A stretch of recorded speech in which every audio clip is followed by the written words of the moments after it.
आजकल घरों में जाओ तो वो जो रसोई घर है, किचन में किचकिच मचा हुआ है।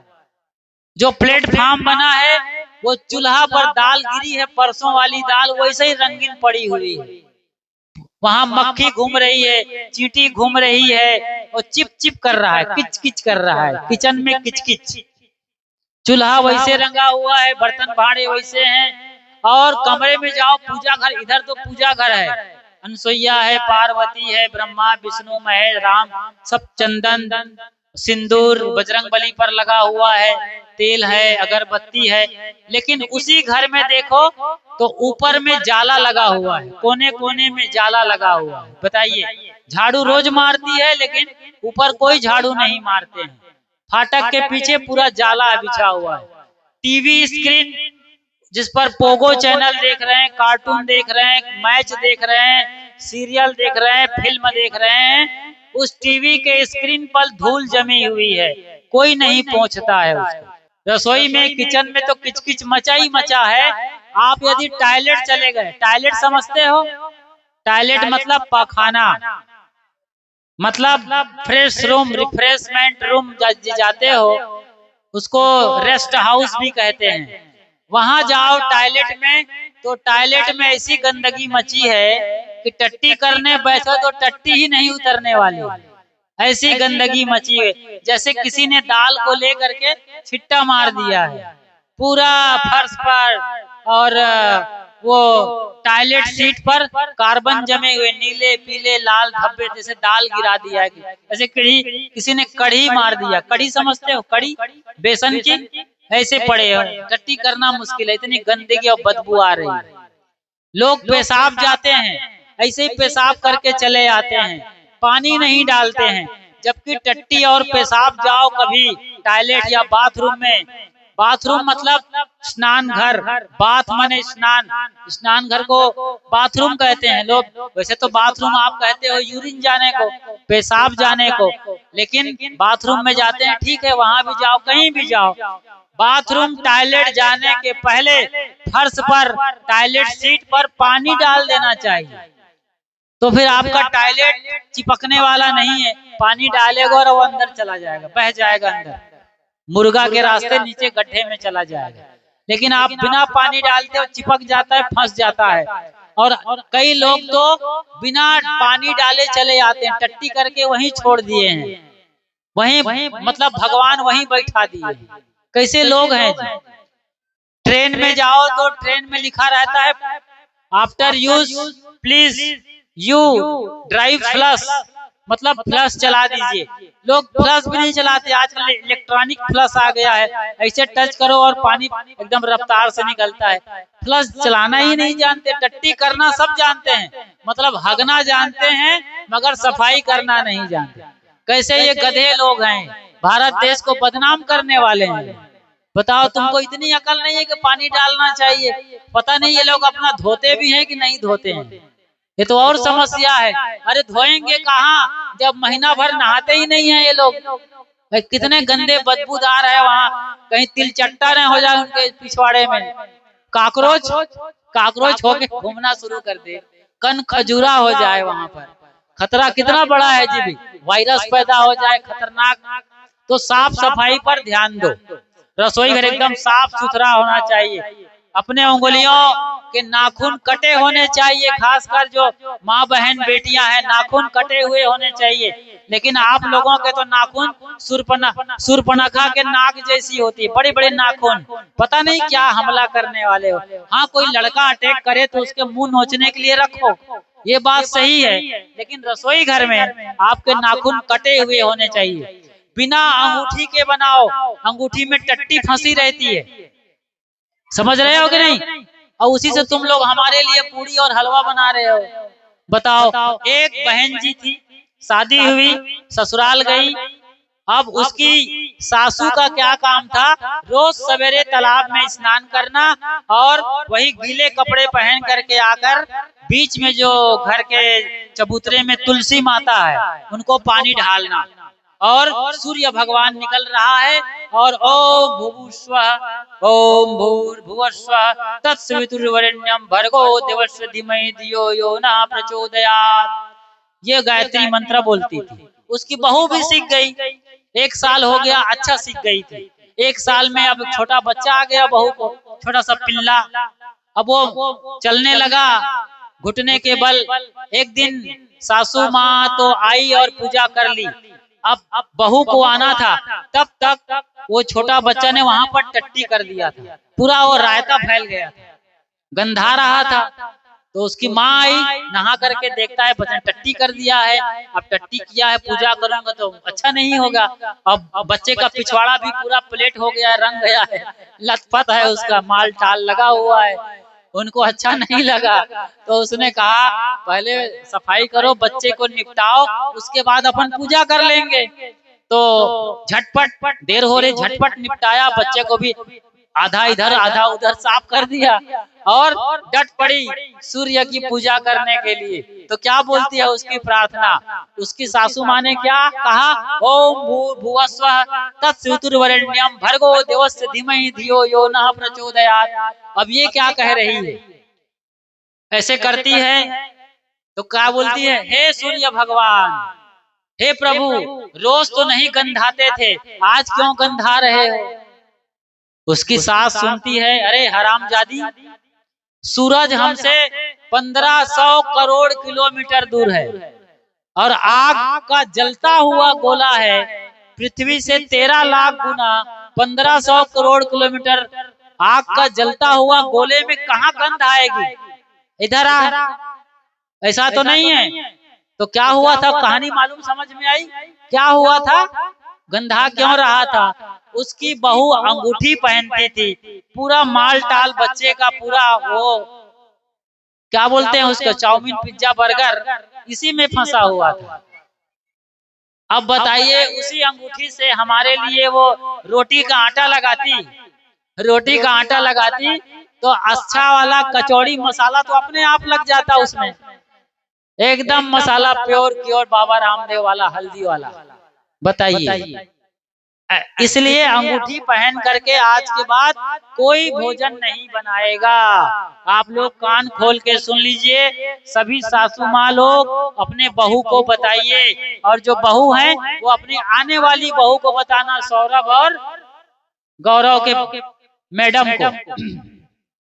तो ये सब बताना है आपको। ऐसे हम एक घर जाने लगे, बराबर अच्छा सिखा दिए उस घर वाली माता जी को, बहू को भी सिखा दिया, गुरुजी आप अच्छा करते हैं, आप आते हैं हमारे घर 2 दिन रहते हैं, लेकिन अच्छी बात बताते हैं। घर का झगड़ा भी शांत हुआ है, कला कल्पना मिट गई है, सफाई शुद्धता भी हम सीख लिए हैं। अब हम उनको सिखा रहे थे, अभी आधा सीखी थी। तो हमने बताया देखो माता जी, आप रोटी बनाती हो, हम तक लाती हो, रोटी ठंडी हो जाती है।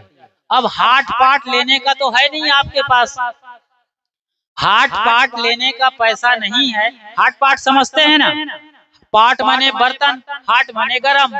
तो एक आता है थर्मस रोटी रखने वाला, उसमें रख दो तो गर्मी कम से कम घंटा 2 घंटा गर्म रहती है।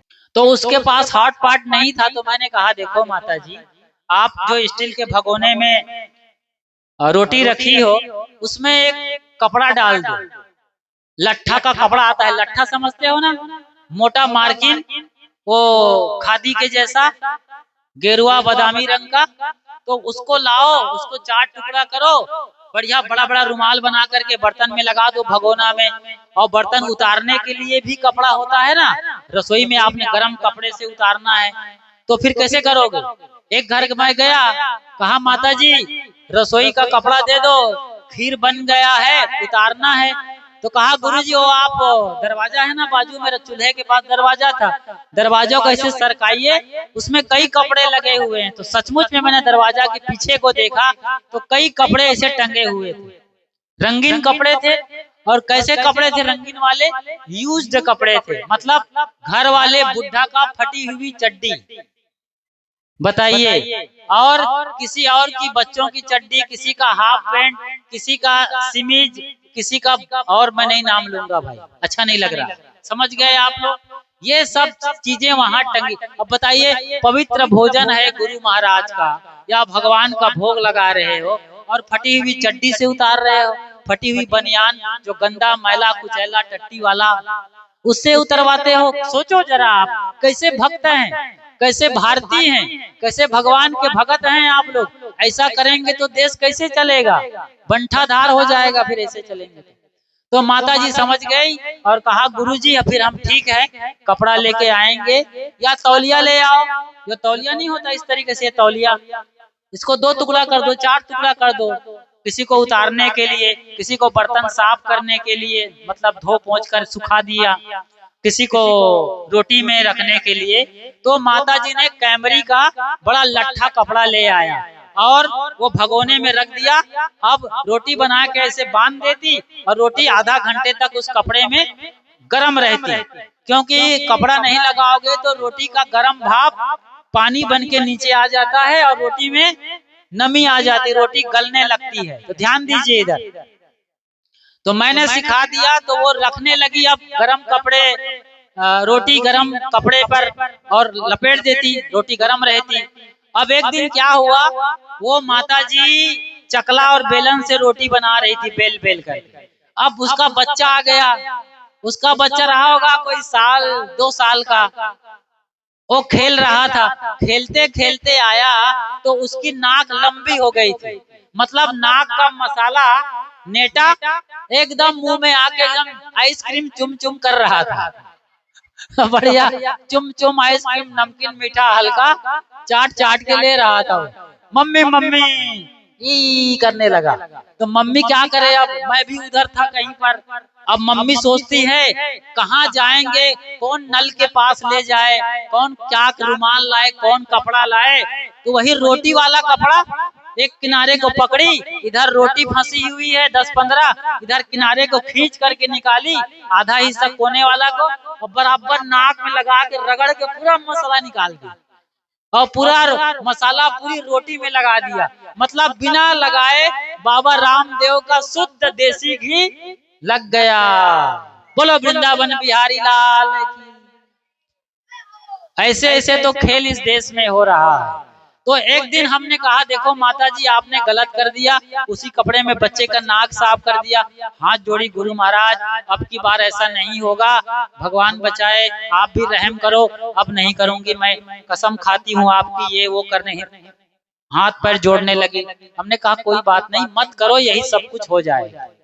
तो अब दूसरे दिन फिर बच्चा लंबी नाक करके आ गया, फिर मसाला एकदम टिम आ गया था, चू रहा था, ऐसे ही घुस रहा था, एंट्री मार रहा, यू टर्न मार रहा था। तो मुंह में यू टर्न ले रहा था, उसका सारा दोनों गंगा जमुना खूब बाढ़ आई हुई थी, हालत खराब बच्चे की। मम्मी मम्मी क्या करें, ये यूं यूं यूं यूं करने। अब मम्मी क्या करे, कपड़ा में पोंछने, तो गुरुजी ने मना किया है, चूल्हे के पास बैठी है, चूल्हा दीवार के पास है, तो बराबर रगड़ के से निकाली दोनों को, पूरा वहां गंगोत्री यमुनोत्री से सारा माल खींच करके निकाल करके एकदम से दीवार पर चिपका दी, एकदम ऐसे राइट का निशान, मेरा भारत महान। और वो कई हफ्ते तक चमक रहा है, हफ्तों तक चमक रहा है, मेरा भारत महान। बताइए इस तरीके का कर्म कांड आप लोग करेंगे तो कैसे स्वच्छता और सफाई होगी, ये समझिए। बिहार में ऐसा नहीं है कि हर गांव पिछड़ा है और हर गांव में गरीबी है। भले ही बाढ़ आती है, आप बारिश की मार झेलते हैं, गंगा नदी का पानी आपके घर में घुस जाता है, इसका मतलब ये नहीं है कि आप लोग गंदे रहें।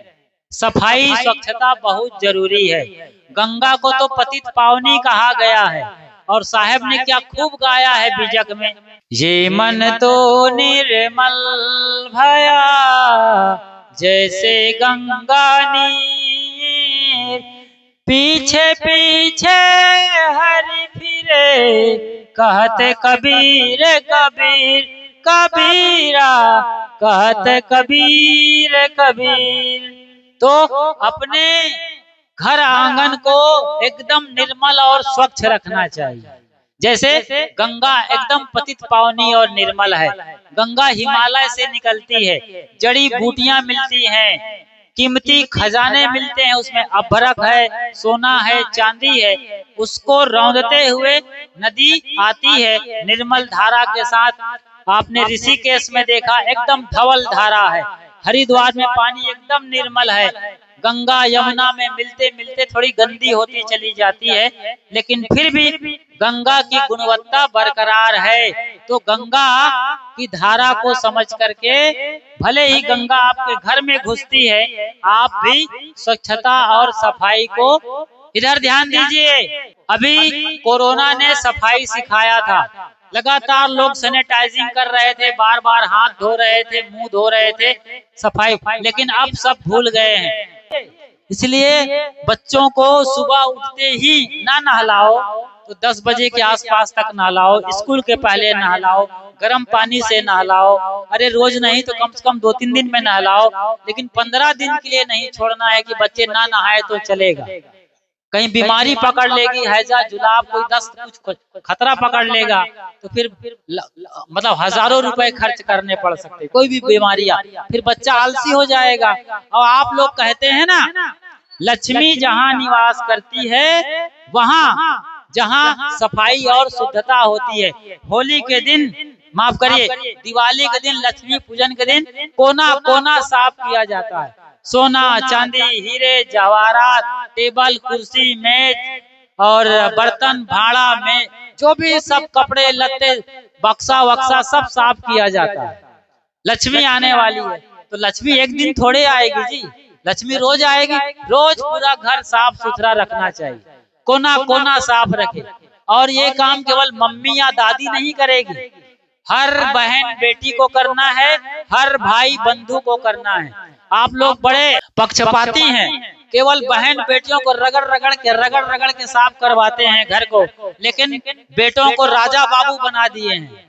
एकदम टाई सूट बांध करके राजा बाबू बना के वो आवारागर्दी कर रहे हैं, बाप की कमाई को बाइक से धुआं उड़ा रहे हैं, जिंदगी की धुआं उड़ा रहे हैं, वो बाइक की धुआं उड़ा रहे हैं। नहीं, लड़का हो या लड़की, दोनों का बराबर वैल्यू है। दोनों को झाड़ू लगाना है, दोनों को टॉयलेट साफ करना है, दोनों को बाथरूम साफ करना है, और दोनों को काम करना है। इसलिए बराबर भागीदारी है। बेटे और बेटी में कोई फर्क मत डालो, दोनों के लिए समान रूप से खर्चा करो, और बराबर खर्चा करते हुए बराबर पैसा लगाओ। अब बच्चे धूल में खेल रहे हैं, गली में खेल रहे हैं, साइकिल के चक्के को चला रहे हैं, टायर को, या सुअर के साथ, कुत्ते के साथ, मुर्गी के साथ, गधे के साथ खेल रहे हैं गली मोहल्ले में। और वो बच्चा जब घर में आता है तो आप लोग सीधे रसोई घर भेज देते हो बच्चे को। बच्चे ना हाथ धोए हैं ना पैर धोए हैं, बच्चा का हाथ गंदा है, वो टट्टी वाली जगह में खेल रहा था, धूल में खेल रहा था, गोबर के साथ, माटी के साथ। कम से कम बच्चे को हाथ धोने के लिए बोलो, बेटा हाथ धो लो नल से, उसके बाद घड़े से पानी निकाल के पी लो, क्या फर्क पड़ता है, घड़े में पानी भरा ही है। या फिर डंडे वाला जो निकालने का आता है, क्या बोलते हैं, डब्बू, उसको इस्तेमाल करो, डुआ डब्बू, उसको हैंगर टाइप का होता है, इसे निकालते हैं आप लंबा सा, उसका यूज करना चाहिए ना। और गंदा हाथ डलवा दिए बच्चे का, पानी पूरा गंदा हो गया, उसी से साधु गुरु को भी पहुंच रहे हो। कई लोग होती हमारी बहनें लोग, हमें जब रोटी देने लगती हैं तो कैसे करती है, हमारी थाली धोती है, बढ़िया पाउडर से, राख से मांजती हैं, ठीक है, लेकिन किससे पहुंचती हैं, अपने पल्लू से।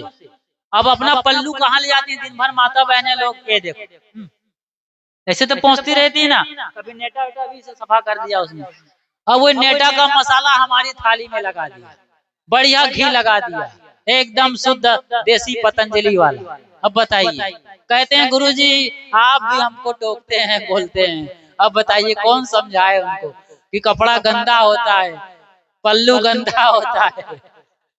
समझो, अरे एक आदमी की बात नहीं है भाई, जो करेगा उसकी है। ये गौरव और सौरभ की मम्मी की बात थोड़ी बोल रहे हैं, वो तो सबकी बात है, जो करेगा सो करेगा, वही करता है। जिनको समझ नहीं है, वो, इनकी मम्मी बड़ी सफाई से करती है, बहुत सफाई पसंद है, एकदम चाक चौबंद रहती है, दौड़ दौड़ की सेवा करी इन्होंने, 3 दिन तक खूब सेवा किया है।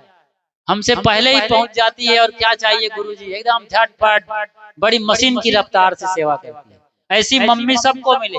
एक बार ताली बजाओ गौरव की मम्मी उषा देवी के लिए, जोरदार ताली, और जोर से बजाओ। हाँ ऐसा, उसका पति जहां होगा उसकी तक आवाज जाना चाहिए, संजय जी के साथ आवाज जानी चाहिए।